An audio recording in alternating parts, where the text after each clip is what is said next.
Já, velkomin í vinnuskúrin í 7. maí, laugardagsmorgni.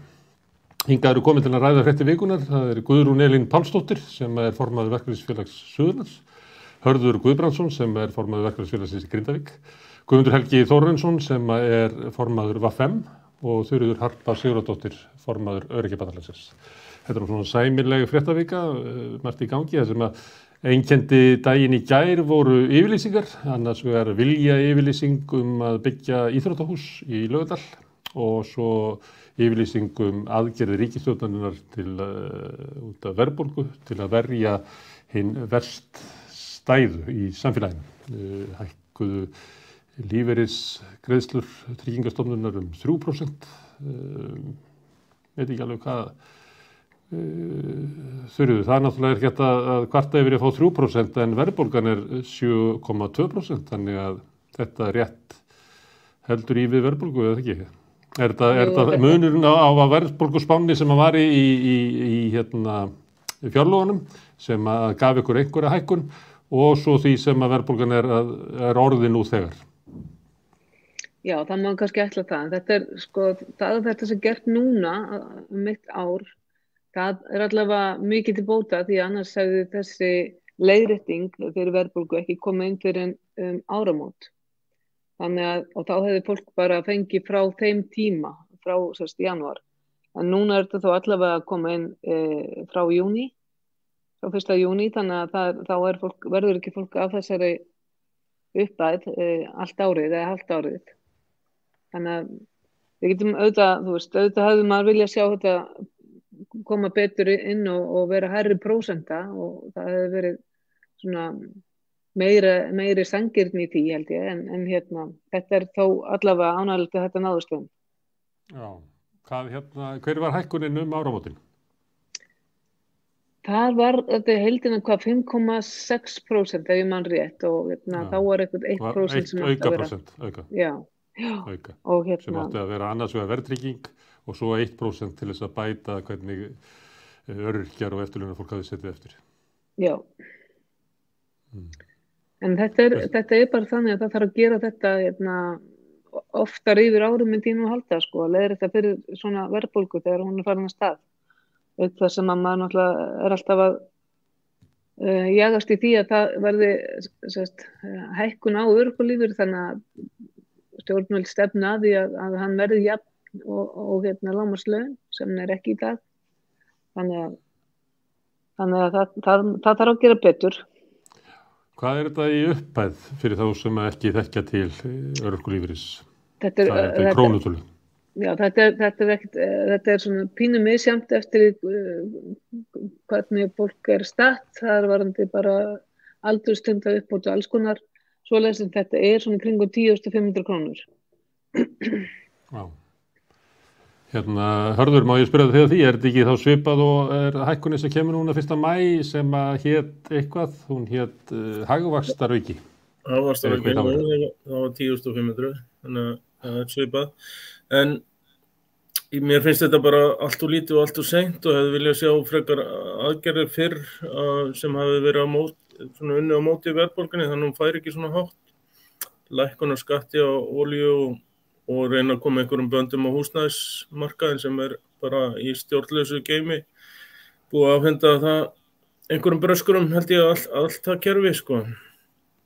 Já, en er ekki samt kostur ef það væri farið að greiða niður verðbólguna með lækkun á bensíngjaldi eða það var nú nefnt á einhverju tímabili var líka nefnt skal ég segja þér lækkun á virðisaukaskatt á matvæli. Þá er það svona almennar aðgerðir sem fara út allt, en núna er ríkisstjórnin með það að verja bara hina allra verst stæðu fyrir verðbólgunni. Er það, ertu hlynntur því eða viltu að mörki svo herri? Auðvitað er þetta mjög lítið en þetta er auðvitað jákvætt svo langt sem það nær skilur, en maður hafi viljað hafa þetta hærra. Við vitum að það er fullt af fólki sem stendur mjög illa. Og verður en oft áður út af því að leigumarkaðurinn er orðinn mjög skrítinn og hár, þannig að fólk að setja mikið meira af sínum tekjum í leiguhúsnæði og svo framvegis. Þannig að maður hefði viljað sjá þetta öflugra. það hefur verið ef ég má staldra hjá þér, Hörður, það hefur verið í vinst að störfum húsnæðishópur sem að átakshópur í húsnæðismálum sem heitir samanafni og síðasti hópur sem kom ekki kannski mikið út úr, það kom alls konar tillögur út úr því en festar þeirra voru framkvæmdar. Hefur þú trú á því að það komi bara á næstu vikum einhver stór aðgerð frá stjórnvöldum í húsnæðismálum? Nei, mínar heimildir segja að það sé ekkert að gerast í þessu og þessi hópur, það sé ekkert að koma út úr honum.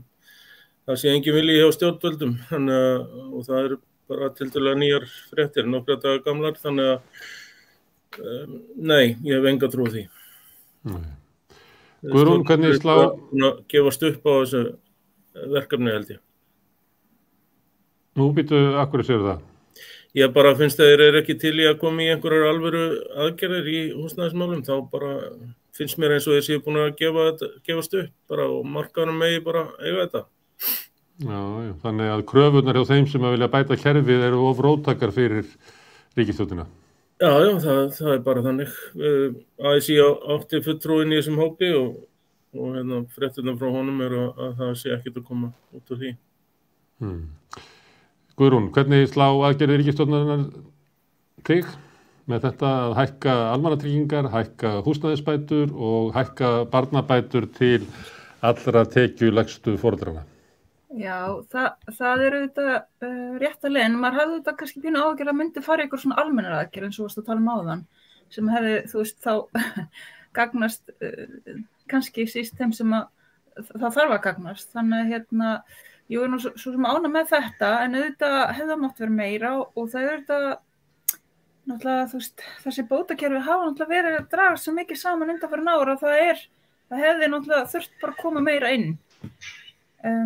En auðvitað er þetta rétt að leiðin fannst mér, þannig að ég var svo sem ánægð með það, en það má alltaf gera betur. Já, nú hefur ríkisstjórnin verið í svolítið mikilli svona úlfakreppu, eins og sagt er. Í gær voru bara hver yfirlýsingin að fætur annari, annars vegar þetta og svo hins vegar vilja yfirlýsingum að byggja það sem hefur verið kallað þjóðarhöll. Heldur að sé tenging þannig á milli að ríkisstjórnin sé núna að reyna að púðra út sem mestu til þess að bæta ímynd sína? Já, ég myndi halda það. Mér finnst það bara einhvern veginn, það lítur út fyrir það að minnsta kosti og þessi þjóðarhöll ekki búin að vera í umræðu í einhverju fleiri ár og síðan, en þetta er bara einhvern veginn alltaf svona það er að koma kosningar líka í sveitarstjórnarkosningar og annað sko, þannig að já, mann finnst það pínu lita af því sko, svo nú eftir að koma sér saman hvernig þeir alltaf skipta sem kostnað og svona, þannig að já, þetta er svolítið svona, hvað segir maður, svona sjó, eða þannig. Já, það var alveg sérlega innihaldslítill þessi samningur þarna vilja yfirlýsingin. Þetta var eiginlega bara að þau ætluðu að sitja saman og fara að hugsa að gera eitthvað. Já, nákvæmlega. Það var ekkert verið í þessu. Nei, það var þannig. Það var eitthvað vilja yfirlýsing. Ótrúlega góð hugmynd en ég veit ekkert hvort við gerum hana sko. Þetta var pínu þannig sko. Nesmanni. Það var einhver vilja yfirlýsing núna í morgunfréttunum. Það kom einhver önnur vilja yfirlýsing eitthvað uppbyggingu einhvers staðar. En þetta er svona aðra kostingar, nú vilja yfirlýsingar að klára Blikallalandið og fyrir Mosó og vilja yfirlýsingar hitt og þetta. Guðmundur Helgi, aðgerð ríkisstjórnarinnar til að lina áhrif verðbólgu, er þetta nóg? Er þetta nokkuð tíma nóg?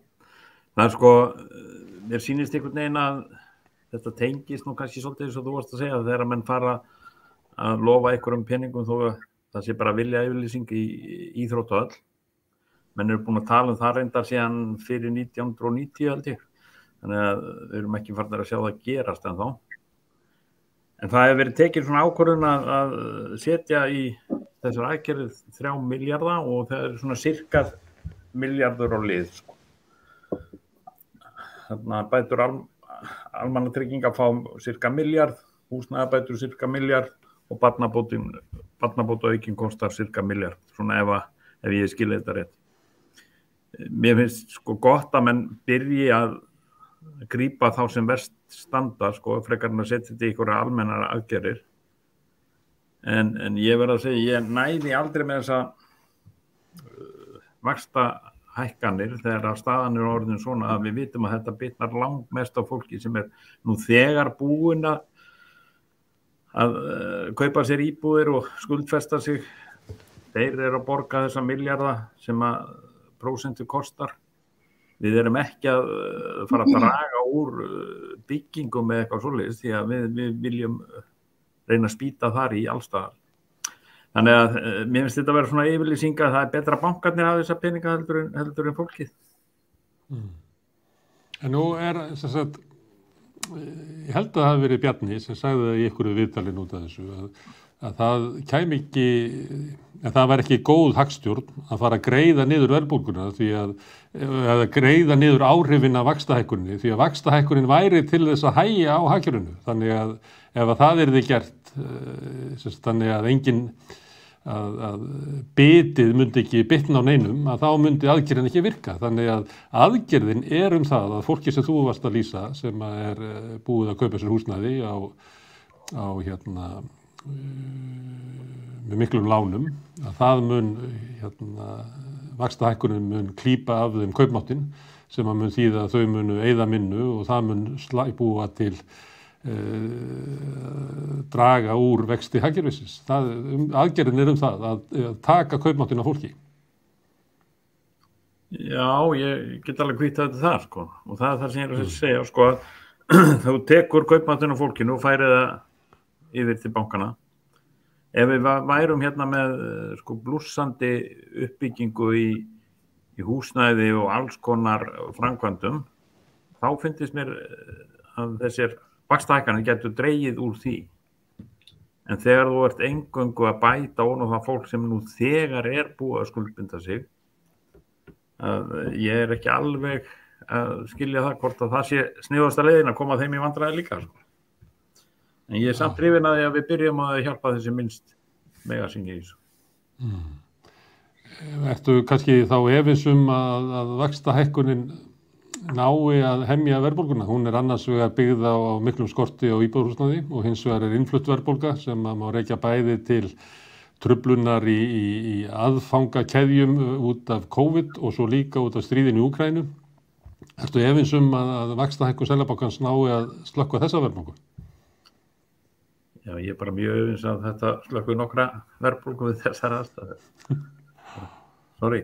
Já, að menn séu þá stundu sagt að þegar einhver vandamál að við verðum að gera eitthvað, að hækka vexti eitthvað, hækkum þá vexti, en það kannski ekki endilega þannig að það hafi einhver áhrif til lækkunar. Það bara einhver svona lítur út eins og við séum að gera eitthvað. Ertu að segja að stjórnvöld og Seðlabanki séu kannski í einhverju svona ham, að þau finnist að verða að gera eitthvað og vaxtahækkunin eitthvað, en það kannski óljósara hvort að það muni eitthvað virka? Já, ég svolítið þar. Herðu, en Guðrún var svolítið á því að þessar yfirlýsingar ríkisstjórnarinnar væru tengdar svona úlfakreppinu sem ríkisstjórnin hefur verið í. Þurfir Harpa, hefur þú trú á því að ríkisstjórnin sé í svona ímyndarkreppu og muni nota næstu daga og vikur til þess að svona dæla út í ákvæðum fréttum? Já, ég held að bara hljóti að vera að þau séu að hugsa pínlítið á þann veg. Það myndi allir gera það í þessar stöðu held ég. En varðandi bara það sem við varum að tala áðan, þá þessi bótakerfi eins og húsaleigubætur og slíkt, að þarna var verið að setja inn 10% hækkun í húsnæðisbætur.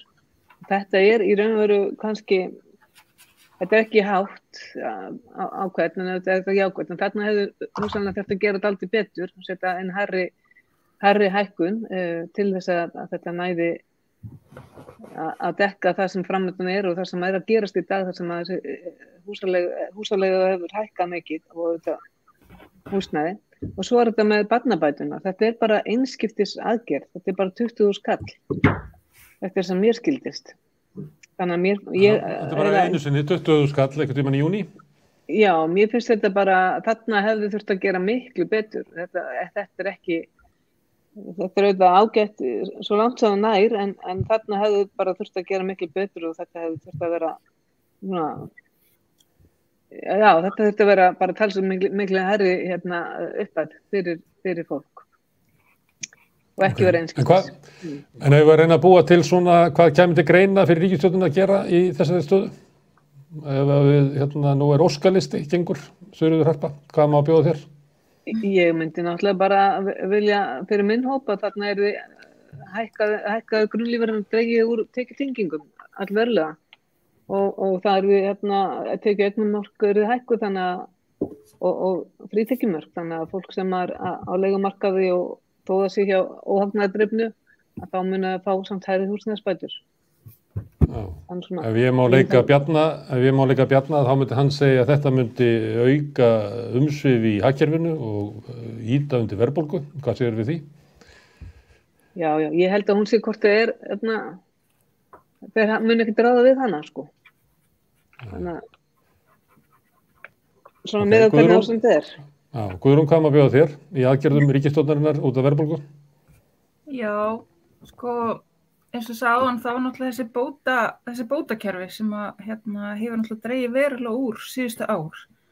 Sem að þarf náttúrulega að laga. Þannig að mér finnst allavega að það þarf að hugsa til þess og bæta í fyrir barnabætur og barnafólk. Og já, eins og segir, laga þessi bótakerfi allverulega. Ég held að það íti ekkert eitthvað undir meiri verðbólgu, sko, því þá, ef það væri bætt í það, þá ég væri bara svolítið status quo held ég með hvernig þetta orðið í dag. Þannig að ég held að fólk er ekki bara Viltu hækka barnabætur, vaxtabætur, húsnæðisbætur? Já, til þess lágtekju fólks eða bara og bara fjölskyldu fólks sem eru með ung börn og er að koma sér það ekki úr höfuðið. Það er bara meira en að segja að gera það í dag. Þannig að eins og allt ruglið orðið bara í húsnæði og svona. Þannig já, ég myndi vilja sjá einhverjar verulega breytingar þar. Jæja, Hörður, það er komin hækkun eftirlauna og örorkulífeyris, minni tekjuskerðingar, hækkun barnabóta, vaxtabóta og húsnæðisbóta. Má bjóða þér eitthvað meira? Já, ég svo sem alveg sammálaði með það að það þarf að bæta í kerfin sem hefur skipulega verið að svona skera niður undanfarin töluvert mörg ár. En sko, og ég er alveg klár á því að þessi 1% hækkun á vöxtum að það gerir ekki neitt með verðbólguna af því að hún er ekki af þessum orsökum eins og Guðmundur kom inn á áðan. Og hluti af þessari verðbólgu, 1/3 af hækkun á húsnæðisverði og það er bara heimatilbúin vandi sem er búið að vera að benda á, verkalýðshreyfingin hefur verið að benda á hana í meira en ár, að það þyrfti að taka til þar og ég held sko, í viðbót við þessar skýringar sem þið nefndu áðan að þá sé verið að braska með þessar eignir. Það eru ofurríkir Íslendingar að kaupa upp heilu blokkirnar og leggja síðan á þetta og taka inn með sínum græðgis væðingu eins og er í fjármálakerfinu, er að leggja á þessar eignir og taka þarna verulega fjármunni til sín í gegnum út úr þessu kerfi og hækka þar með íbúðirnar og hækka þar með leiguverði á öllu svæðinu, sko. En hvað vil það gera í því? Hvað er það að gera í þessu? Það er stórt spurt. Ég var nú að vona að það kemur eitthvað út úr húsnæðishóp. Það þarf líka náttúrulega að auka framboðið, það er eitt. Og síðan þarf að koma með aðgerðir eins og leigubremsur og alls konar svoleiðis. Einhverjar reglur á þetta, þannig að þetta sé ekki svona algjörlega stjórnlaust. Og hugsanlega ekki vera að lána til þeirra sem eiga fullt af eignum og svo framvegis. Það er að lána til þeirra sem eiga eign, af því að það hefur verið þróunin undanfarið og alveg frá hruni er að maður gæti eiginlega haldið því fram að sko séreignarstefnan sem að margir Íslendingar halda sé grundvallaratriði í húsnæðisstefnu landsmanna, að hún var aflögð í hruninu. Síðan þá hefur verið stefnan sú að stækka leigumarkaðinn, að þessu færri sem að kaupi sér húsnæði og að leigumarkaðurinn sé góð tekjuöflun fyrir annars vegar stór leigufélög en ekki síður bara fyrir einstaklingar sem eiga 2 og 3 og 4 íbúðir og eru svolítið að braska bara og að reyna að bæta lífskjör sín með því að okra aðeins á þeim sem ekki komast inn á leigumarkaðinn. Það eiginlega, ég held að við verðum bráðum að fara að horfast í augu við það, að séreignarstefnan sem frá stríði og fram að hruni, að hún fallin. Ég bara algjörlega sammála. En þetta byrjaði aðeins fyrir hrun, við vorum að skoða þetta daginn. Þetta byrjaði svona upp úr aldamótum 2000 og hefur síðan aukist svona línulega síðan. Þannig að þessi þróun var aðeins byrjuð töluvert fyrir hrun, en hefur aukist töluvert mikið. Og þetta bara hluti af vandamálum, myndi ég segja. Og stjórnvöld reka ekki séreignarstefnu í dag. Það bara... Og reka bara enga stefnu í þessum málaflokki. Sem að leiði til þess að þeir sem eiga mesta peningana, að þau sprengju upp húsnæðisverði, þannig það eru bara hinni fjársterkustu aðilar sem að geta keypt og þeir kaupa margir. Stór hluti af íbúðunum sem verið að selja eru keyptar til þess að leigja aftur þeim sem ekki komast inn á markað. Þetta bara staðreynd og þetta hluti af vandamálum og þetta bara heima tilbúin vandi sem bara þarf að taka á en virðist ekki verið nokkur vilji til þess að stjórnvöldum allan að fara í það sko. Guðmundur, við erum komin til þín með óskalistan og það sem komið á hann hækkun grunnlífeyris, minni tekjuskerðingar, hækkun barnabóta, vaxtabóta og húsnæðisstuðnings, stór átöku húsnæðismálum. Ætlar að bæta við listan? Já, það ekki bara að verða nokkuð góður. Sko það eitt ég líka bent á að flesti lífeyrissjóður eru að hækka útgreiðslu sínu núna á þessum aðalfundum sem hefur verið að halda nýlega eins og hjá Gildi og fleiri lífeyrissjóðum þá hefur komið í ljós að þeir ætla að auka við útgreiðslu til ellilífeyris. En þá stærsti hlutinn tekinn tilbaka í gegnum Tryggingastofnun. Þannig að ég vil, sko, eins og var bent á hérna á hana að þurfa aðeins að endurskoða þessa víxlverkun þarna á milli. Það voðalega erfitt þegar árar vel og lífeyrissjóðarnir verða stundum en stundum geta þeir tekið þá ákvörðun á þess að vera skyldaði til þess eftir reglugerðum að borga meira út til sjóðsfélagana að þá kemur ríkið og tekur megnið af því. Og mér skilst að í sumum tilfellum þá getur þetta verið þannig að það siti bara svona 20% eftir hjá eftirlaunaþeganum þegar hann búið að taka á honum bæði skattinn og skerðingarna. Og við hljótum að geta útbúið eitthvað kerfið þannig að þegar að fyrir þá sem minnst mega sín, fyrir þá sem að fá lítið út úr lífeyrissjóðunum, að þegar það hækkar eitthvað aðeins að það sé ekki strax tekið í burtu að ríkinu. Ef að lífeyriskerfið myndi virka svona eins og menn sáu það kannski í sínum villustu draumum til að byrja með þá væri menn kannski að fá 75-80% af launum meðallaunum þegar þeir fara á eftirlaun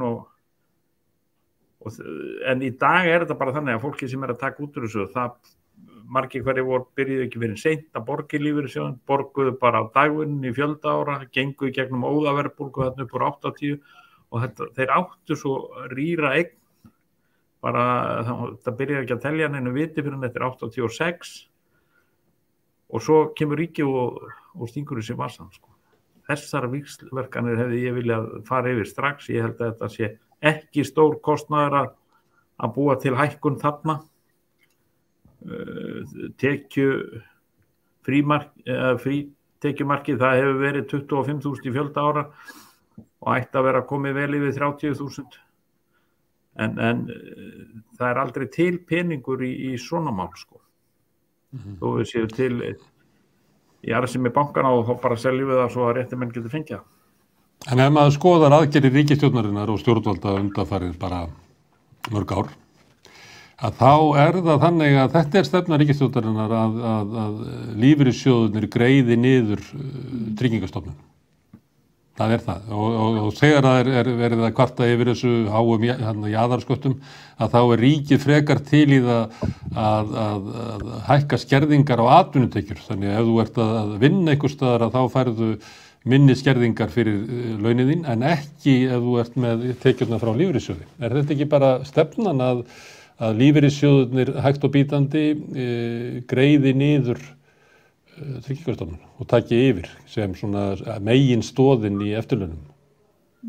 Eins og þetta hefur virkað þá ég alveg sammála í því að þeir hafa stemt að þessu bæði leynt og ljóst en mér finnst þeir fara hansi bratt inn í þetta og það eins og ég sé þegar það hægt að snirta þetta aðeins til að hækka frítekjumarkið hjá þeim sem að vinna á launum að það kostar svo lítið en því að það tiltölulega fáir sem að vinna eitthvað mikið á þessum aldri.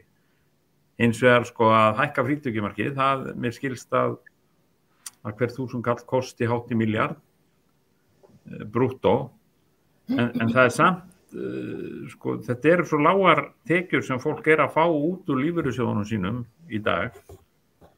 Það að segja fólk sem hefur verið láglaunafólk alla ævi og það að byrja á lífeyrissjóði í dag, það ekki að fá neinar upphæðir en ef þú lítur fram 30 ára eða eitthvað þá þetta kannski orðið algengt að þetta orðið þannig útgreiðslur úr lífeyrissjóðunum þú getur lifað.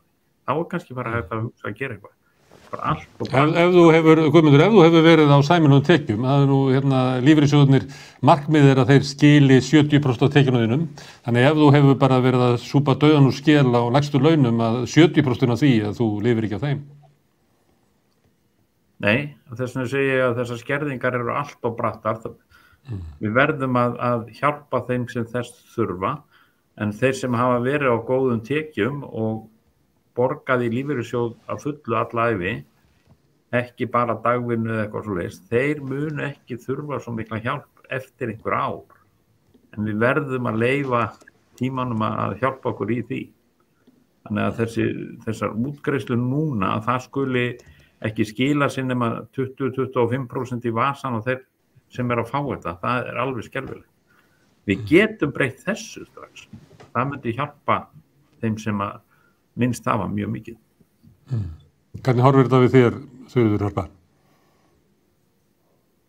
Já, ég alveg sammálaður. Þetta það allt of háar tekjuskerðingar inn í þessu. Það og með þessi frítekjumörk á atvinnu að hún kannski þetta ódýrt fyrir ríki gagnvart eldri borgurum og fólki sem komið yfir 70. En það var mjög einkennilegt að þetta skil að hópurinn eins og öryrkjar eða fatlað fólk, það var skilið algjörlega eftir og fekk enga hækkun á frítekjumörku vegna atvinnu og það hefur verið þannig síðan 2009. Þannig að það er svo hópur sem að menn nú að tala fyrir að fara út á vinnumarkaðinn í auknum mæli og hópur sem vill fara út á vinnumarkaðinn að hluta til allavega, stærstum hluta. Í sveigjanleg störf, hlutastörf eða annað, en þessar skerðingar eða tekjutengingar, þær eru enn allt of miklar og fólk fer að kaupa sig inn á vinnumarkaðinn, þannig að þarna þyrftu stjórnvöld að stíga bara mjög sterkt inn að breyta þessu og það það sem við erum búin að vera að tala fyrir bara mjög lengi, að mann liðki þannig til fyrir fólki að það ber eitthvað úr bítum, það ber allt of lítið úr bítum. Svo að fólk skilji þetta, þá það þannig að fólk með greiðslur frá Tryggingastofnun, öryrkjar og eftirlaunafólk, svo það með tekjur frá lífeyrissjóðum og sumir með atvinnutekjur og þetta þessar aukatekjur þegar það tekið tilliti til skerðinga Tryggingastofnunar og skattsins að þá fólk að borga 70-80% jaðarskatt fyrir hverja nýja krónu sem það aflar, hvort sem það kemur frá lífeyrissjóðunum eða vegna atvinnutekna. Það sem að stjórnvöld hafa gert að hækka þessi mörk hjá atvinnutekjum hjá eftirlaunafólki en ekki hjá öryrkjum. Það rétt? Það svoleiðis. Þeir hækkuðu núna áramótin upp í 200.000 fyrir eldri borgara en öryrkjar sátu eftir með 109 skona frítekjumark. En sko áður það Býtum að ég spyrja þig, hvernig þetta rökstutt? Af hverju á að skerða öryrkjan meira en eftirlaunamanninn? Þetta raun og veru ekkert rökstutt, þetta bara alveg eins og Guðmundur sagði áðan, þetta ódýr lausn fyrir þá. að hækka atvinnutekjur á eldri borgara af því að það eru fáir sem nýta þetta en það væri kannski fleiri sem myndi nýta þetta öryrkjum og sem eru á vinnumarkaði og fleiri myndu fara út á vinnumarkaðin en þannig að ég held að þetta sé bara spurning um það. Þá er þetta lýsa samfélagi þar sem að stjórnvöld meta það nú okkur langar í blaðamannafund þar sem við tilkynnum aðgerðir og við lítum vel út ef við viljum að það kosti sem minnst og þess vegna veljum við það að hækka frítekjumarkið á atvinnutekjum hjá öldruðum því að við fáum eiginlega sömu kynninguna eins og við hefðum komið með alvöru aðgerðir vegna þess að fjölmiðlarnir þeir eru að fjalla þetta gerir enga greinamun á þessu og við komum bara vel út úr þessu. Þetta er eiginlega að lýsa svona samfélagi. Þetta lítur svolítið út, já. Og þetta er ódýrt PR, myndi ég segja. Ok, en af hverju samfélag okkur svona? Af hverju föllum við fyrir þessu? Er það vegna þess að fæst fólk nennir að setja sig inn í málefni þeirra sem að standa verst eða hvað veldur þessu? Já, ég held að þetta sé þannig að fólk hræðist orðið að setja sig inn í þessi mál sem að varða öryrkja eða falla fólk og ellilífeyrisþega. Þannig að þetta, menn tala alltaf að kerfið sé svo ofboðslega flókið og það er það auðvitað, þetta lítur þannig út, en það er svo sem ekkert flókið í sjálfu sér þegar fólk kafar ofan í þetta. En fáir skilja þetta og það er sérlega þessar skerðingar sem koma allstaðar til ef það hækkar örorkulífeyrir á einum stað þá getur það komið til skerðinga inn í húsnæðisbótakerfinu og alls konar svona hluti sem eru samhangandi og keðjuverkandi.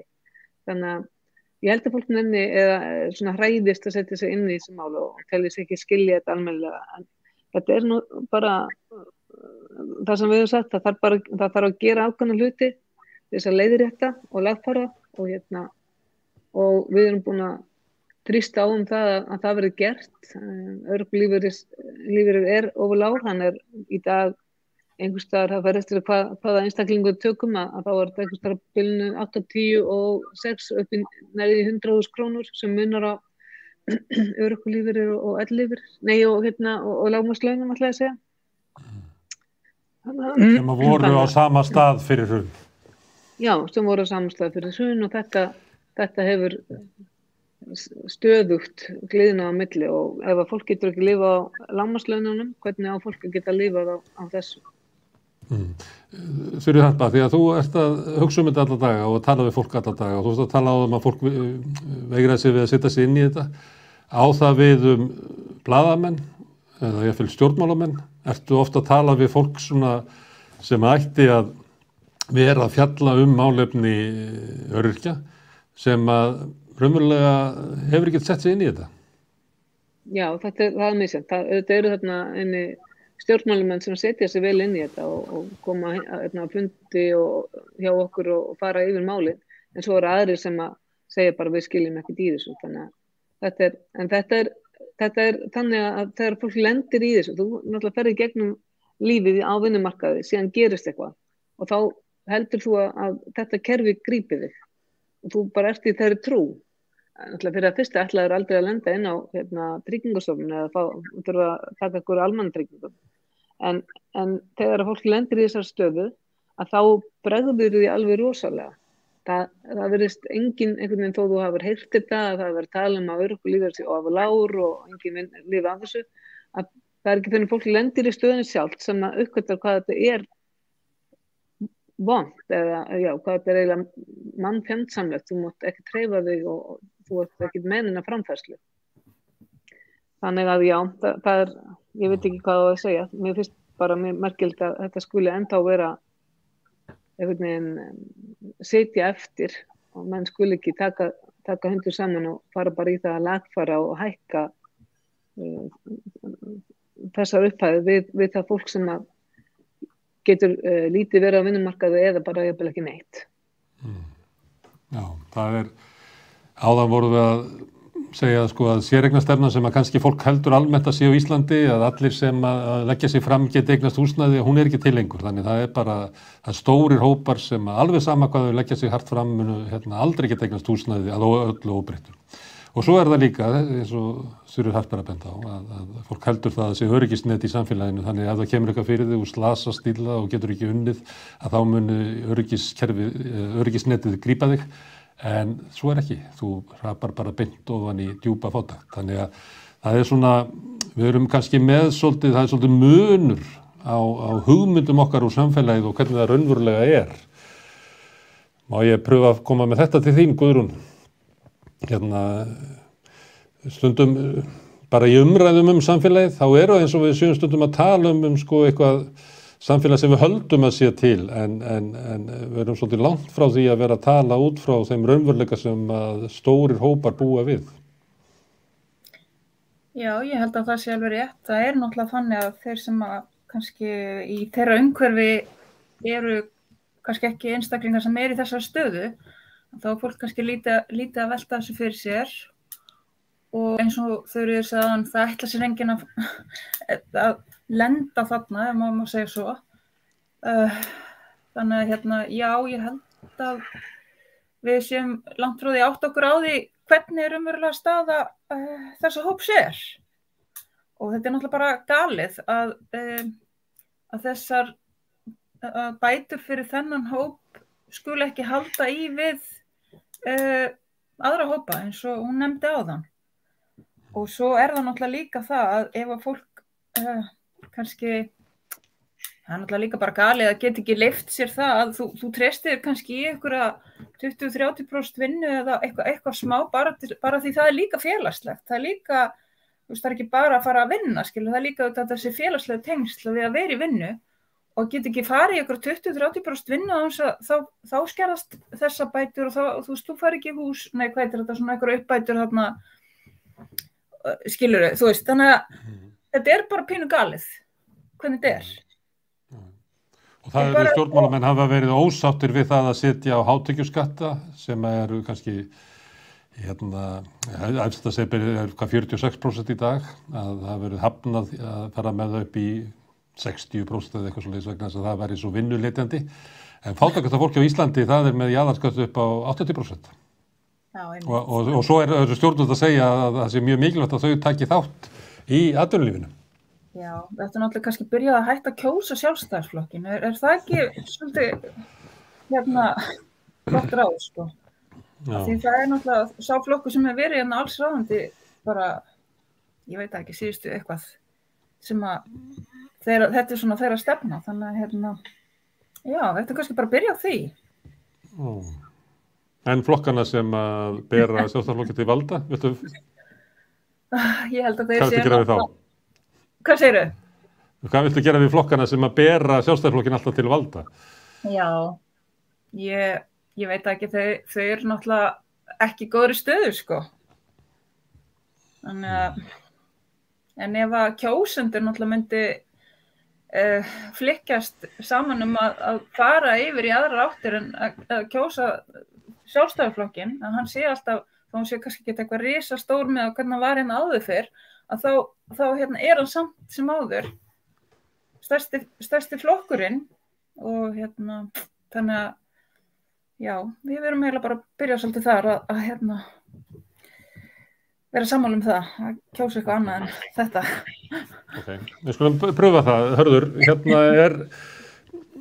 er Sjálfstæðisflokkurinn vandamál í íslensku samfélagi?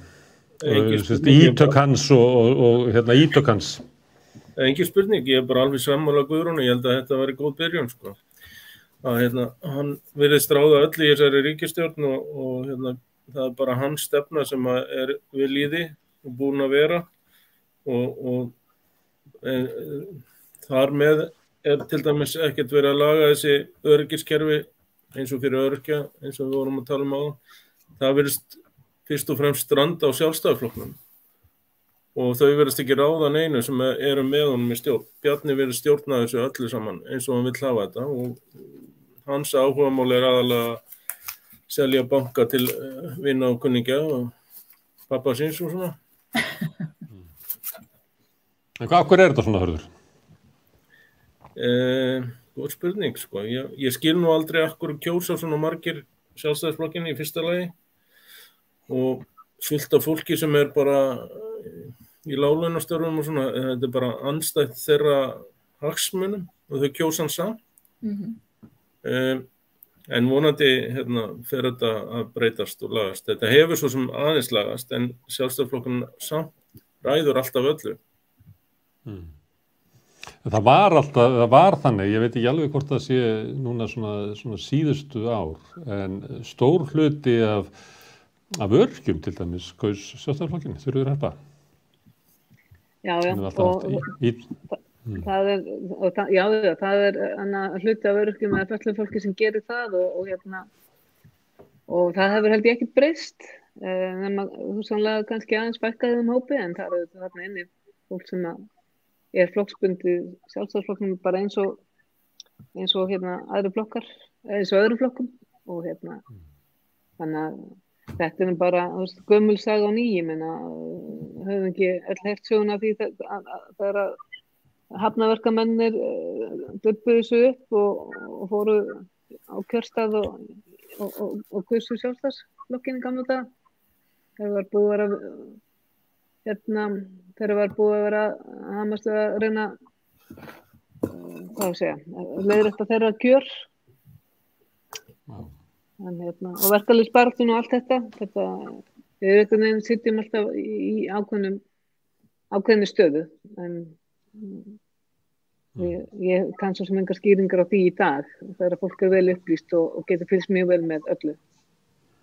Nei, það kýs kannski, ég veit ekki, kannski bara ekki út frá eigin hagsmunum, heldur kýsa bara eitthvað annað út frá einhverju, að einhver sé reffilegur eða myndarlegur eða guðum og þetta okkar.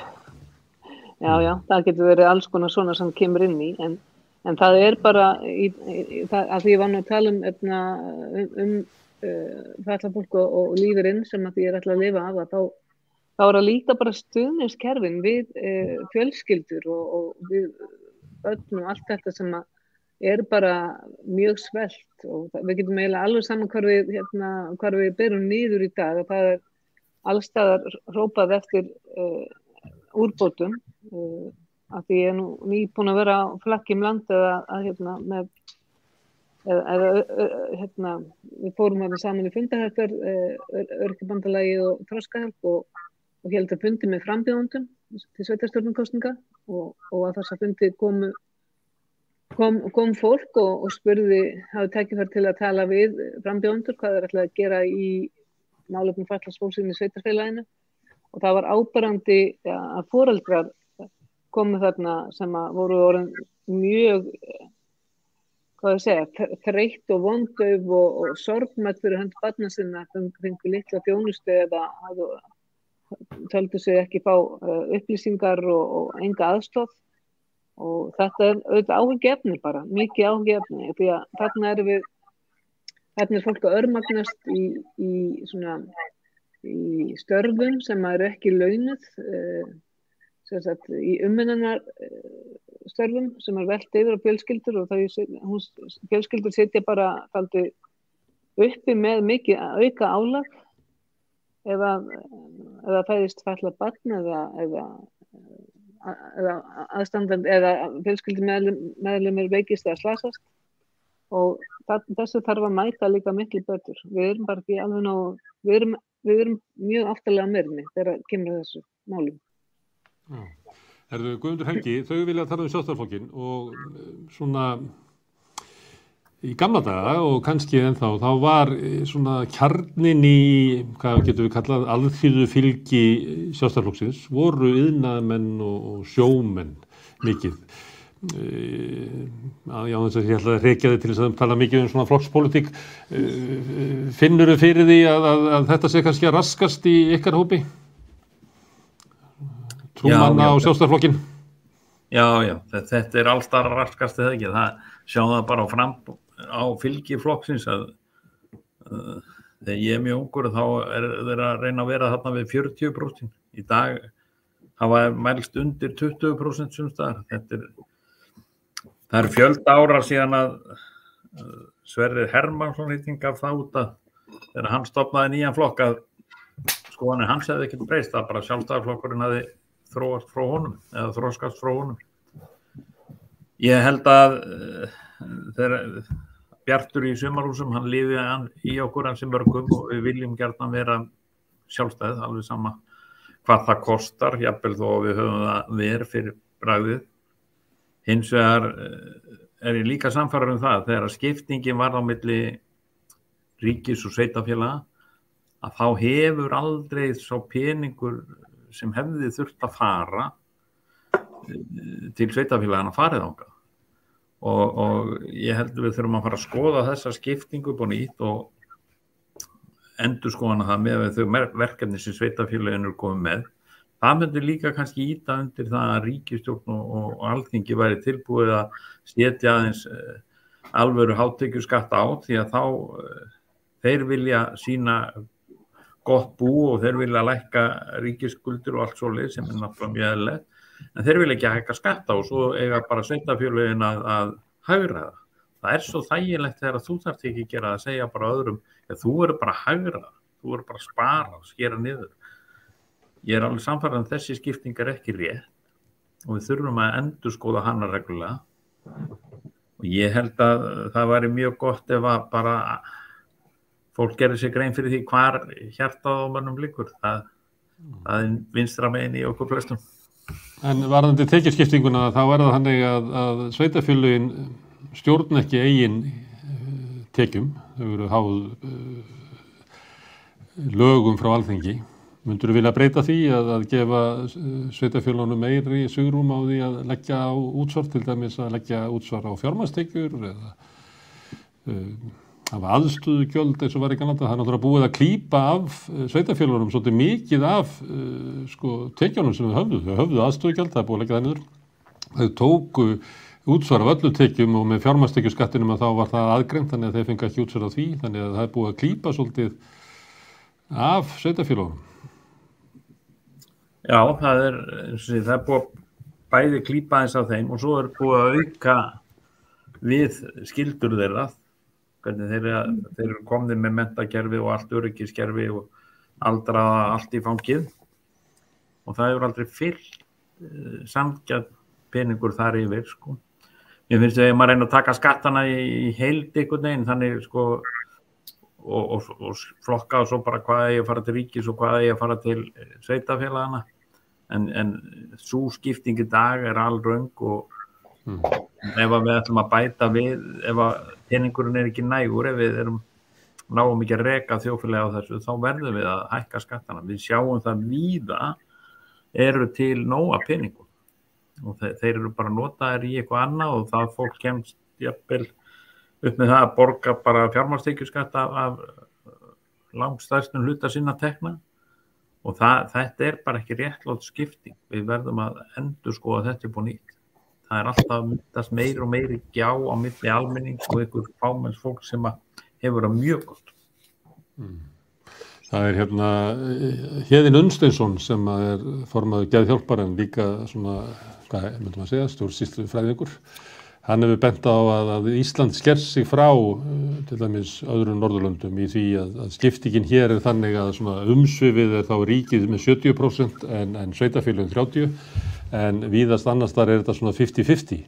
Þannig að sem hefur líka áhrif á samfélagið, sko, svona fókusinn á ríkisstjórnin, á ráðherrana er miklu meira hérna, þau eru miklu fleiri þræðir sem að liggja til þeirra heldur en það sem að sko lýðræðið er svona dreifðara, þannig að það eru fleiri ákvarðanir teknar í nærsamfélaginu. Myndur vilja sjá eitthvað slíkt komundur? Að auka veg sveitarfélagana? Algjörlega. Ég held að það sé alltaf best að menn sé að stjórna þessu í nærumhverfinu heldur en einhvers staðar í fjarlægð. En mér finnst eins og ég segja að áherslan hefur verið lögð á það á Íslandi að ríki getur verið svolítið stolt af góðum rekstri og standi vel, skýtt með rest. Já. Herðu, Guðmundur, þú sagðir áðan þarna að nýja íþróttahúsið, það hefði verið að ræða það 1990 og nú eru 30 ár liðin og nú er komið vilja yfirlýsing. Og einhver leiti þá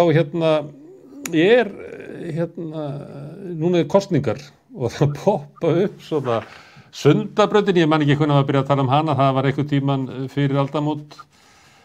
Miklabraut í Stokk, ég googlaði það var einhvern tíman sko fyrir hrun sem að það kom fyrst.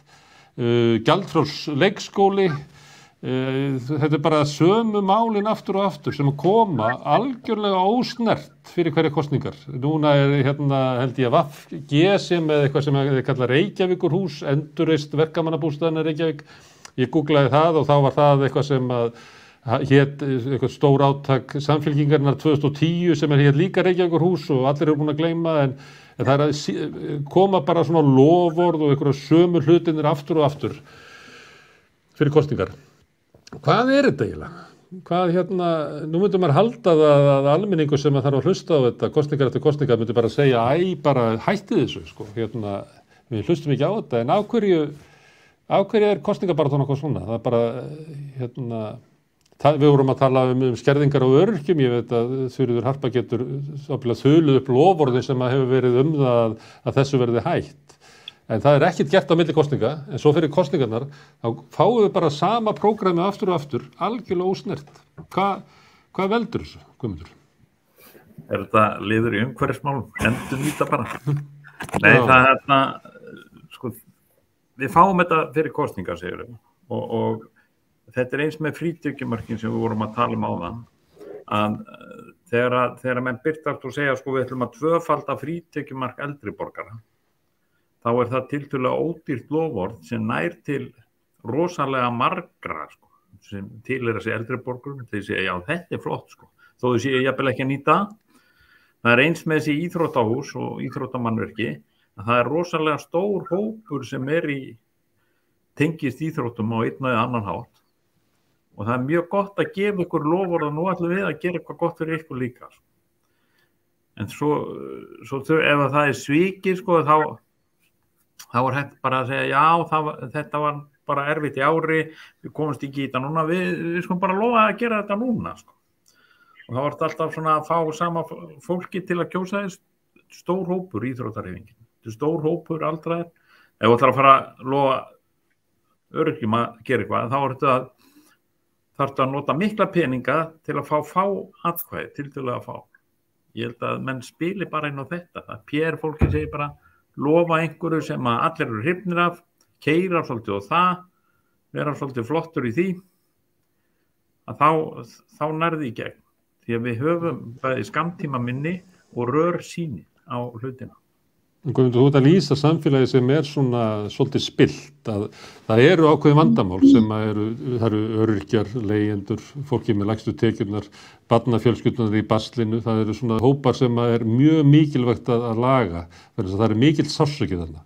En þú ert að lýsa samfélagi þar sem að þetta ekki adressað í kosningum, heldur bara búið til eitthvað sem svona tildulega einfalt triks fyrir fólk sem hefur það gott og hefur kannski ekki undan einu kraft að kvarta og í góðu samfélagi myndi kjósa til þess að bæta stöðu þeirra sem eru í virkilegum sársauka. Þannig að það er ekki gott samfélag sem að lætur narra sig svona fyrir kosningar eins og þú ert að lýsa. Ég held þetta hafi kannski ekki með heildar samfélagið að gera. Ég held að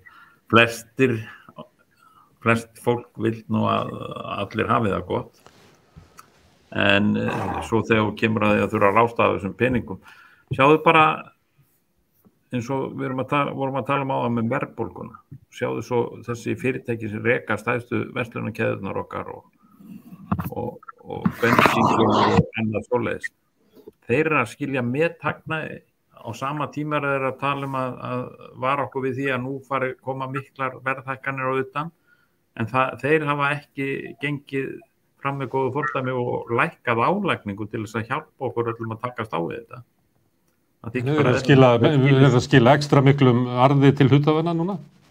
Algjörlega, ég er alveg sama hvar kemur niður hvort að þú ert að tala sko byggingavöruverslanir, matvöruverslanir eða útgerðir eða hvað sem þetta hleypur alltaf fleiri milljörðum sem verið að skila til eiganda sinna sem arð frá síðast ári og svo farið að skila milliuppgjöri eða 3 mánaða uppgjöri þar sem eru sömu milljarðar en þá að ganga. Sko.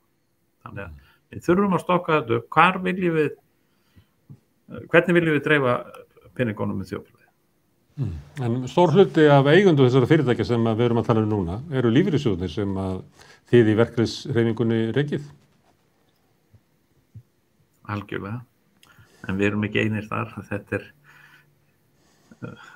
Þetta er skal ég segja, reikið með atvinnurekendur líka og við Hörður höfum kannski alveg ákveðnar skoðunar á því hvernig það ætti að breyta því svolítið. Því að lífeyrissjóðirnir mega ekki vera það kerfi sem ýtir undir það að arðsemi sé eina sem við hugsum. Hörður, má ég koma þetta til þín? Hvernig viltu breyta þessu? Ég held að sé lykilatriði að breyta stjórninni þannig að atvinnurekendur hafi ekki, hvað ég segja, þeir ráða í rauninni öllu í þessum stjórnum. Þeir eru með helming í öllum stjórnum og geta neitað öllu. Þeir hafa neitunarvald í öllum málum. Við þurfum að breyta stjórninni og við erum með þá skoðun að þetta henda þeim alveg út en gæti sætt mig við málamiðlunum að það var einn kosinn bara af félögum lífeyrissjóðanna þannig að neitunarvaldi fari allan út og myndi minnka vægi þeirra og við höfum verið að berjast fyrir þessu til að byrja með fyrir daufum eyrum en þetta er svona að koma upp á yfirborðið sterkara og sterkara og ég held að í verkalýðshreyfingunni sé þessi krafa að verða nokkuð sterk en við erum búin að berjast fyrir þessu í 10 ára eða eitthvað og til að byrja með var þetta algjörlega þakka niður reynt að þegja okkur í hel en núna er umræðan allan komin vel á stað og vonandi náum við þessu í gegn á næstu missurum. Er þetta gert í samningum eða þarf að breyta lögum? Já, í samningum hefur þetta yfirleitt verið gert þannig að þetta er samningsatriði og ekki hægt að breyta þessu þá fyrir 1. nóvember í haust en verkalýðsfélag Grindavíkur er búið að kalla heim umboðið til dæmis frá ASÍ sem hefur haft umboðið fyrir félögin af því að við viljum koma að þessu borði og breyta hlutunum sko. Umboði til þess að semja varðandi lífeyrissjóðina þá? Já, ASÍ hefur verið með einhvern hefðarétt að semja fyrir hönd allra félagana lífeyrissjóðsmál og það byrja nú með því að Villi Birgis tók sitt umboð heim í fyrra að því hann mátti ekki semja við að ég held að það hafi verið Norðurál lífeyrismál að því umboðið var hjá ASÍ og síðan erum við nýlega búin að kalla okkar og Vaffer reyndar hefur alltaf verið með sitt umboð en samið með ASÍ lífeyrismál. Já, og verða þessi samningar þá samhliða kjarasamningunum í haust, að hluti af þeim? Já, það er yfirleitt gert þannig að það er samhliða. Guðrún, þú ert í verkalýðsfélagi, hvernig líst þér á þetta svo uppreisnar anda í herði? Já, mér líst bara vel á það sko, að þann sé ég ham, en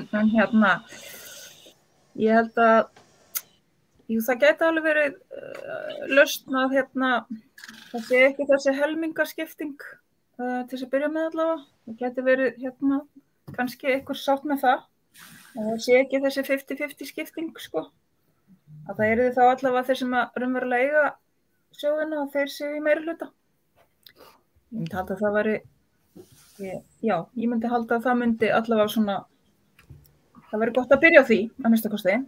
Já, því ég veit að það myndi aldrei fara hinsegin allavega, ekki einu stökki. Nei, ég geti alveg samþekkt það, sko. Sverrir Harpa, þið hafi ekki gert kröfur það að þeir sem eru á greiðslum, lifa af greiðslunum út úr lífeyrissjóðnum að þið fáið stjórnarsæti? Það er óróttækt. Nei, við höfum ekki gert kröfum það, nei. Þannig að Herðu, mér langaði að spyrja þig að þið vorum að tala svona þetta með hvernig loforðin koma bara aftur og svona stjórnmálamenninni snúa einhvern veginn að kjósendum fyrir kosningar og virðast telja sig geta bara komið með sömu loforðin aftur og ég býst við að það sé reynsla öryrkja og eftirlauna fólks að það er alltaf verið að lofa sömu hlutunum og svo bara gerist sára lítið milli kosninga. Það er guðfræði prófessor sem heitir Cornel West sem að orða þetta ágætlega þegar hann var að skamma Obama sem að sagði að Obama snerið að kjósendum í kosningabaráttunni en svo leið og það var búið að kjósa þá snér hann sér að sínum raunverulega kjördæmi sem var Wall Street og þjónaði því. Þú veist, einhver leyti þetta eitthvað neginn þannig með stjórnmálafólk að talar til almennings fyrir kosningar. Við byrjuðum þáttina á að tala hvernig ríkisstjórnin að svona bæta ímynd sína og þá gera þau svona góða hluti, sérstaklega vegna þess að flokkarnir í vanda út af sveitarstjórnarkosningunum. Það mikið álag á til dæmis forystu Sjálfstæðisflokksins og VG að ríkisstjórnin drægi úr þessum skaða sem að bankasalan varð til þess að flokkarnir fá ekki afhróð í komandi sveitarstjórnarkosningum. En þessi svona kúltúr að stjórnmálin snúið að kjósendum fyrir kosningar, en svo eru bara einhver önnur lögmál sem eru mikilvægir á milli kosninga. Hvað? Ég veit ekki, ég í vandræðum með að skilja þetta. Já, þetta ótrúlega. Nei, ég get svo sem ekki útskýrt það. Þetta bara ótrúlega lýjandi og erfitt að fyrir kosningar að það koma kannski einhverju nýjir fram á sviðið og fólk svona hópast í kringum þá með þessa von að þessi einstaklingar nái að breyta raunverulega því sem og gera það sem raunverulega að lofa og lenda svo í því aftur að þetta setja uppi með svona vonbrigðin og ég alveg bara bent á að alþingiskosningarnar 2017 og ég held að mjög margt fatlað fólk hafi kosið VG út af því sem að Katrín Jakobsdóttir sagði þá og bara að fátækt fólk ætti ekki að bíða eftir réttlæti og síðan situr fólk eiginlega bara uppi með það enda að það að bíða eftir réttlæti og það hefur alltaf lítið gerst og þetta eins og þú segir, þetta verður alltaf sama loforðasúpan af því að þarna meinið ennþá til staðar. Fólk haldið í fytum fátæktar og nær ekki með nokkru móti að koma sér út úr þessu af því að stjórnvöld hafa búið það með hnútana að þetta að verða algjörlega ómögulegur ómöguleg staða. Þannig að auðvitað fólk að vongott og það heldur alltaf í vonunum að eitthvað betra komi fram og þess vegna kannski ná stjórnvöld eða ná þeir sem eru í kosningaham að selja þessa hugmyndafræði aftur og aftur. En það ekki gott að hafa þetta svona. Þetta bara mjög lýjandi og algjörlega fólk bara gefst upp andlega gagnvart svona endalausu óréttlæti. Já, talandi óréttlæti þá kom Zelenský og ávarpaði Alþingi í gær. Eitthvað ykkar sem hlustaði á það? Já, ég hlustaði.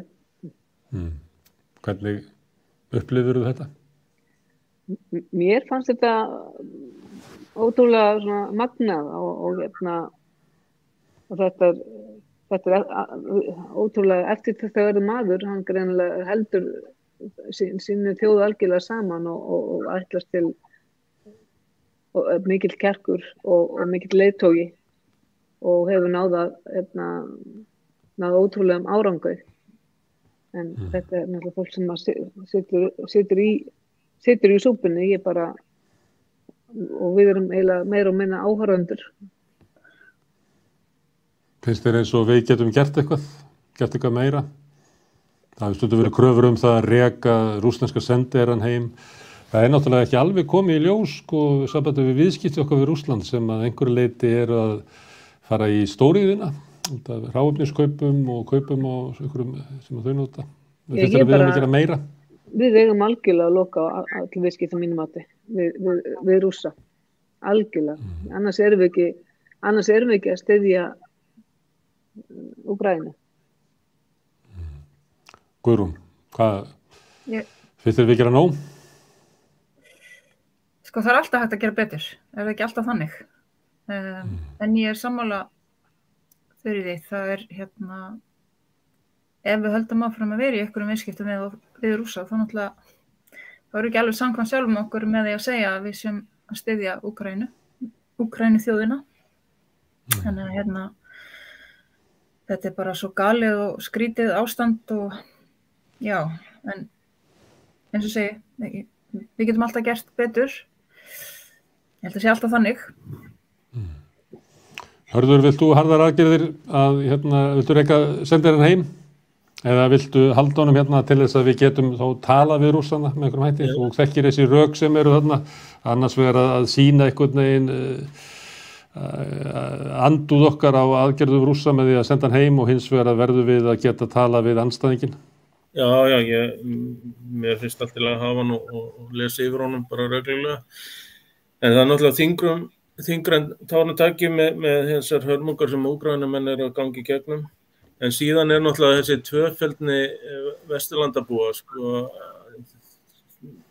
eins og Þýskaland, Evrópa er að fjármagna í rauninni stríði fyrir Pútín með því að kaupa alltaf gas og olíu og að því að ef þeir loka fyrir það þá kemur það illa við þá sjálfa fjárhaginn og síðast þegar við fórum í að allavega að refsa þegar þeir tóku Krímskaga og fórum meir og minna í kringum þetta. Íslendingar seldu fiskinn til Hvíta-Rússlands og Þjóðverjar seldu meðal annars vopn alveg fram í apríl og þessu ári eftir því sem skilst. Þannig að menn þurfa náttúrulega að hafa kjark til þess að loka þó það komi illa við eigin. Það hvort sem ekki nema einhvern smáægilegt með við það sem að Úkraínumenn eru að lenda í. Já, það var einhvern tíma satt það nú einhverja vikur síðan að þá hafði Evrópusambandið sendt 1 milljarð evra til Úkraínu til þess að hjálpa þeim við að halda samfélaginu gangandi og verjast innrásinni, en á sama tíma hafði farið 36 milljarðar evra fyrir orkukaup til Rússlands. Þannig að það er hlutull, þetta er svo geðvikislegur og mikill munur að það er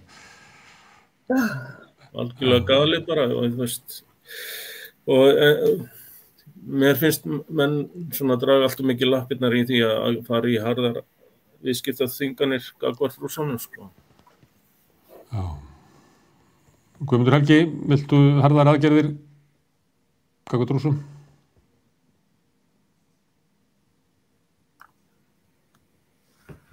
Já, ég tek bara undir það sem þau eru að segja að verða að fylgja.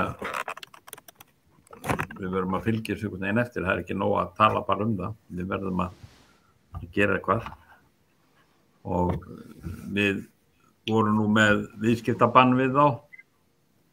Ég held að fiskurinn hafi nú, sem við hefum selt þarna, hafi nú komist þarna út því að eftir svona krókaleiðum eins og hörðu nefndi, Hvíta-Rússland, jafnvel Úkraína fyrst.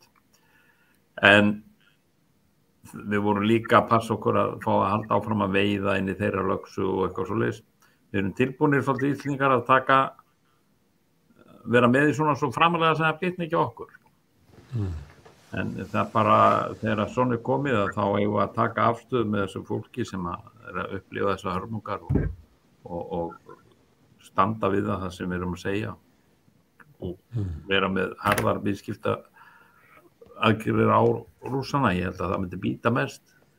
Ég veit ekki hvað ég er búin að heyra ofta innan þess að þjóðir eru búin að lofa að senda þeim vopn og þeir gráta alltaf að þeir fá ekki vopnin. Við eigum ekki, hvort sem Íslendingar eða aðrar þjóðir, að skreita okkur í einhverjum viðtölum og geta ekki staðið við það. Það þarf að stoppa það að það komi svona einstefna upp. Við getum bara að rifja söguna til að vita hvernig þetta gæti endað.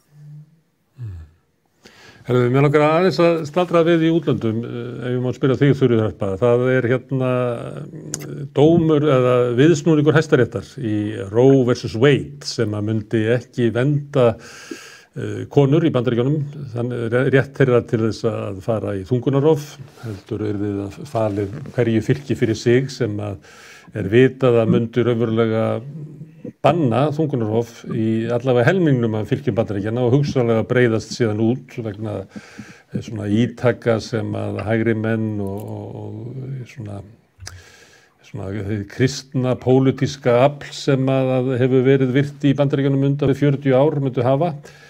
Við erum að horfa á afturför í kvenfrelsisbaráttunni í Bandaríkjunum og reynda líka í Rússlandi, Póllandi, víða í Austur-Evrópu þar sem að hafa risið upp svona þjóðernisleg öfl sem að vilja endurreisa eitthvað samfélag sem að hafi spilst eða glatast á mannréttindabaráttu seinni hluta 20. aldarinnar, þar sem að konur fengu ekki rétt, fatlaði fengu ekki rétt, samkynhneigðir, kynsegin fólk, alls konar fólk, að það horfur á þetta með svona ugg að það sé að verða eitthvað svona bakslag í kvennabaráttunni og sem að gæti jafnvel svona grafið undan sigrum mannréttindabaráttunnar á seinni hluta síðustu aldar. Já, ég bara hef miklar áhyggjur af þessari þróun og finnst maður sér þetta vera eins og þarna í þessum þarna út í Bandaríkjunum, þetta sé að breytast í þessu áttu einhver stjórnvöld hafi eiginlega bara ráði yfir því hvort að konur fara í fóstureyðingar eða ekki. Þessi þróun bara rosalega hættuleg og ég held að einmitt eins og þú segir að þetta að breiðast aldrei yfir Pólverjar og Pólandi og Rússlandi og fleiri stöðum. Ég held að þetta muni hafa áhrif á alla mannréttindabaráttu og þetta bakslag og ég veit eiginlega ekki alveg hvert við stefnum eða hvert heimurinn stefna að vera að draga í land með það að konur hafi ákvörðunarrétt yfir sínum líkama. Ég er miklar áhyggjur af þessu. Sérðu fyrir þér að þessi hvað við kallum þetta, hreyfing gæti komið hingað, haft áhrif á íslensk stjórnmál? Eða eru við einhvern veginn varin fyrir þessu? Sleppu við?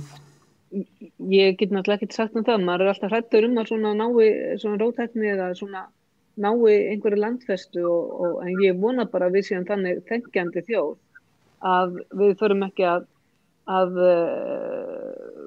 taka undir svona bara mannréttindabrot beinlínis að koma að því taka af fólki þar sem við hefur áunnist hvaða hópar sem þar eru undir. Við hefum til dæmis bara varðandi fatlaðar konur og það sé ekki verið að gera ófrjósemis aðgerðir á þeim án þess að þær séu spurðar og slíkt. Þannig að auðvitað muni þetta hafa áhrif ef svona fyrir að vaða uppi hér á Íslandi og ég vona bara að við berum gefi til þess að standa gegn því ef þetta kemur. Guðrún, þetta svona öðruvísi heldur en að okkur var kennt að við varum alltaf að fara til betri vegar en núna kemur bakslagi þessu og erum við stríði í Úkraínu líka, allt í einu svona bara svona hart vald og vopnavald orðið spilaði rulluðin í miðri Evrópu. Hvernig horfir á þetta? Gætu við þurft að berjast fyrir kvenréttindunum að nýju á Íslandi? Ég vona þetta það kom ekki til þess en maður þarf þetta alltaf að vera vakandi og vera á verðinum sko. Þetta náttúrulega bara hræðileg þróun sem að eiga sér stað þarna og ég sammála því að þetta mun smita út á aðra hópa. Þetta byrjar þarna og hvað verður svo næst? Þannig að en ég vona sannarlega að við séum sterkar en svo hér að við stöndum vörðum þar sem þau réttindi sem eru hér í gildi og en þetta bara hræðilegt bara í alvörunni og maður svona velti fyrir sér bara af hverju árið 2022 maður skilur það ekki sko þetta alveg ótrúlegt. Þetta náttúrulega búið að vera svolítið lengi á leiðinni í Bandaríkjunum með svona, það ekki hægt að kvarta yfir því að hafi ekki verið viðvörunarljósin. Þetta þeir að vera að skipa Hæstarétt og dómara. Trump skipaði 3 af þessum sem eru í þessu meirihluta núna og það var verið að tala að þetta væri markmiðið, væri að fella þennan Roe vs. Wade dóm. Það væri bara markmiðið. Já. Þó svo að þeir hafi síðan sagt allir í yfirheyrslunum að þeir myndu ekki gera það. En það var fólk sem benti á að þeir væri nú bara að tala þvert hugsið, þeir hefðu sagt það áður og þeir vildu fá þetta í burtu. Já, maður skil, þetta svo galið sko einhvern veginn. En það þetta kannski þarf bara líka að það þarf bara að passa upp á mennta fólk og upplýsa fólk. Þannig að það kannski líka eitthvað sem vantar eins og þarna út í Bandaríkjunum, ég veit að ekki þekki svo sem ekki alveg til þarna en þú veist það þarf bara að upplýsa miklu frekar og kenna, þú veist, segja fólki bara frá öllum hliðum og svo framvegis, en þú veist, þetta bara, þessi kristin fræði náttúrulega bara galin, sko, og þetta bara, já, ég veit það ekki, maður veit eiginlega ekki, maður eiginlega bara orða vant, sko, en þessi þróun náttúrulega bara hræðileg og ég veit ekki, já. Svo mikið hvað ég segja mér. Já, hörðu, ég ætla að skipta núna eftir, eru mótmæli bæði á Austurvelli og á Akureyri gegn bankasölunni. Það sem hefur verið undanfarna, þetta 5. skiptið á Austurvelli og held ég 4. skiptið á Ráðhústorginu á Akureyri. Hefurðu trú á því að mótmælendur geti haft áhrif á stjórnvöld? Já, engin spurning, að því að þú vorst að tala að heimur vestnandi færi, þá finnst mér þetta mjög jákvætt á Íslandi að menn eru farnir að láta í sér heyra, ekki bara rétt fyrir kosningar, heldur bara þegar mönnum misbýður og mæta á útifundi og vera með hávaða. Og ég alveg klár á því að þetta hefur áhrif, þetta smittar út. Og mínar heimildir segja til dæmis að fulltrúar stjórnarflokkana sem er að mæta á fundi núna fyrir kosningarnar, sveitarstjórnarkosningar hér og þar út úr landi, þeir fáið dálítið að heyra það, sko. Ég held að það sé líka afleiðing af þessum fundum að þessu haldið haft á lofti. Og þannig, já, alveg klárlega, þetta mjög jákvætt og þetta mun hafa áhrif, tel ég. Já, þetta hefur áhrif ef að fólk mætir og tekur þátt. Ég hvet alla til þess að sem að 87% af þjóðinni var ansnúið hvernig stjórnvöld héldu á bankasölunni að fólk láti í sér heyra, láti ekki aðra mótmæla fyrir sig. Það voru aðeins 7% sem að studdu ríkisstjórnina ef að marka má skoðanakanna sem engin ástæða til þess að vefengja. Það bæði klukkan 2 á Austurvelli og á Ráðhústorginu á Akureyri hvet alla sem að vettlíki geta valdi til þess að mæta þar. Það eru mótmælin á Austurvelli er að þróast, það boðið upp á kaffi og kakó og kleinur og það búð sem að selur bóli og bolla með slagorðum og svo komið nýtt að það eru svona það sem kallað karnevalleikir, að fólk getur reynt að fella ríkisstjórnina sem mynd af ráðherrunum á niðurstöðdósum og þú mátt kasta bolta í það og reyna að fella það. Það skemmtilegt. Þú getur líka reynt að koma stjórnarskráni í gegnum Alþingi. Það mynd af Alþingi með lítilli rauf og þú fær fyrstbydisk þar sem þú átt að reyna að hitta í gegn og koma stjórnarskráni í gegnum Alþingi. Og þarna verður líka stæðstu trommur Íslands verða barðar til að ýta undir kröfur mótmælenda. Hvet alltaf til að mæta þarna, en ég þakka gestum mínum kærlega fyrir komuna, Guðrún, Hörður, Guðmundur og Þuríður Harpa, kærlega fyrir komuna, hlustendur fyrir að staldra hérna við og ég segi bara takk fyrir mig í dag og óska ykkur góðra helgi og hvet eftir fólk til að mæta mótmæli. Takk fyrir. Já, takk. Takk. Takk fyrir.